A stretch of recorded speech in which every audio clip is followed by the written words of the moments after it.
राहत जैसी वहशी हो चुकी थी। डर के मारे शरीर में से जान निकल ही गई थी।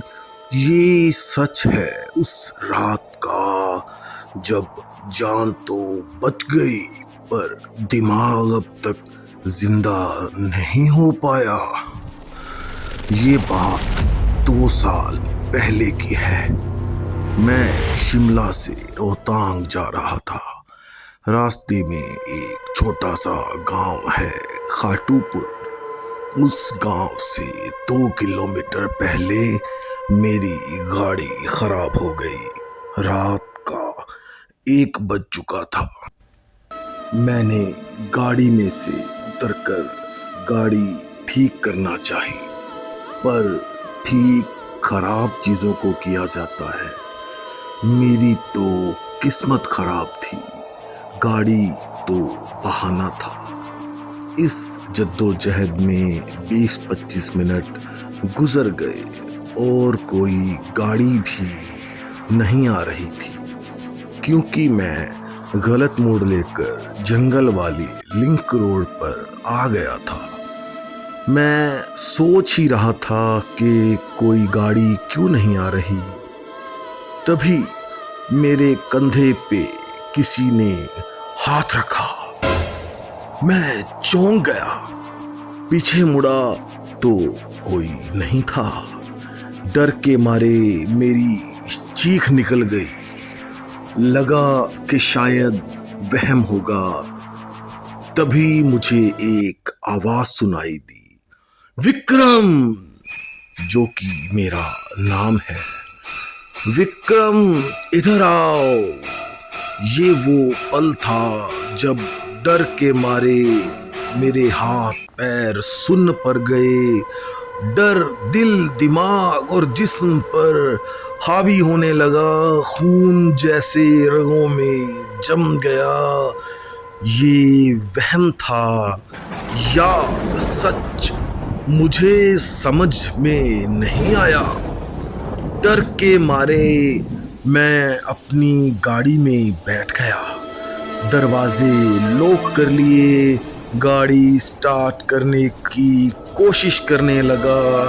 भगवान का नाम लिया, गाड़ी स्टार्ट नहीं हुई।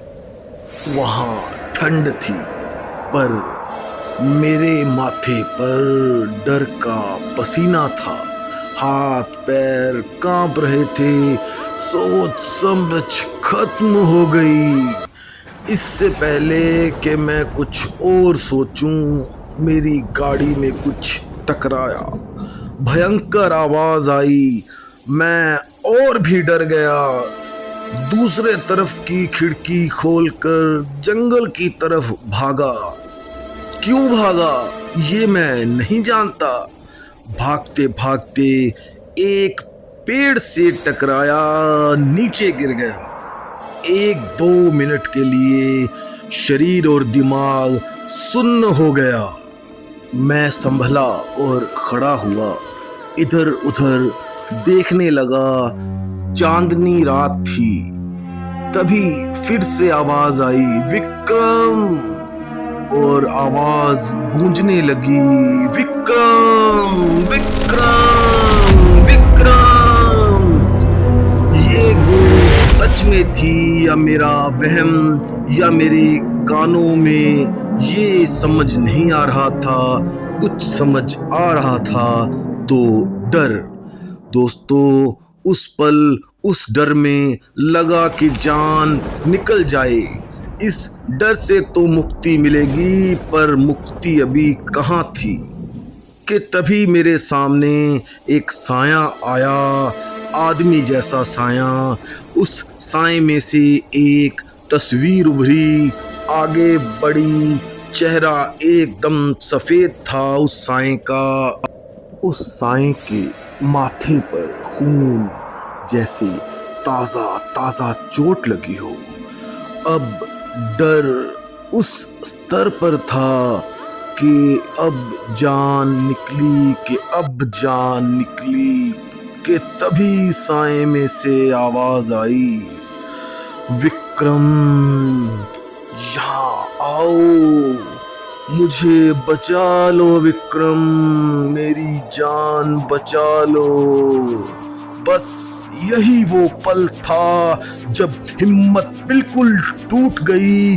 डर के मारे दिमाग सुन्न हो गया, नसों में बह रहा खून जम गया और मैं बेहोश हो गया। होश आया तो मैं हॉस्पिटल में था और दिमाग में वही चेहरा, वही साया घूमने लगा। मैं चिल्लाने चीखने लगा। डॉक्टर और नर्स ने मुझे संभाला। मेरे पूछने पर बताया कि ये गांव वाले आपको यहाँ लेकर आए हैं। तब तक अगले दिन की दोपहर बीत चुकी थी। गांव वालों से पूछा तो उन्होंने बताया कि आप जंगल में बेहोश मिले थे। आपकी गाड़ी टूटी फूटी हालात में मिली और वहाँ पहले भी लोगों के साथ इस तरह के हादसे हो चुके हैं। कुछ किस्मत वाले जिंदा मिल चुके हैं और कुछ बेहोश, जैसे आप बेहोश मिले। कईयों की लाशें मिली हैं वहाँ, कई कुछ ऐसे हालात में जो आज तक कभी ठीक नहीं हो पाए। कुछ गांव वाले भी हैं जिनमें से। तो दोस्तों, ये थी कहानी उस रात की जिसे आज 2 साल बीत चुके हैं। आज भी जब याद आता है तो वही डर, वही घबराहट शुरू हो जाती है, जैसे अभी ये कहानी आपको बताते वक्त मुझे हो रही है। इसीलिए सोचता हूँ कि मैं जिंदा तो बच गया, पर मेरा दिमाग क्या कभी वापस से जिंदा होगा? क्या कभी वापस मैं अपने उन्हीं हालात में लौट पाऊंगा? दोस्तों, अगर आपको मेरी ये सच्ची कहानी अच्छी लगे तो मुझे कमेंट करके बताएं, सब्सक्राइब करें, शेयर करें, ज़्यादा से ज़्यादा लाइक करें।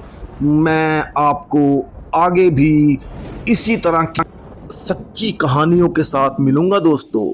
मैं इंटरव्यू करूंगा रिसर्च करके उन लोगों का जिनके साथ कुछ इस तरह के हादसे सच में हुए। तो दोस्तों, मेरे साथ जुड़ें, सब्सक्राइब करें, हौसला दें और मुझे बताएं दोस्तों कि अपने पे हुई इस घटना को मैं कैसे भूलूं। और आपके साथ भी कुछ हुआ हो तो मुझे बताएं दोस्तों।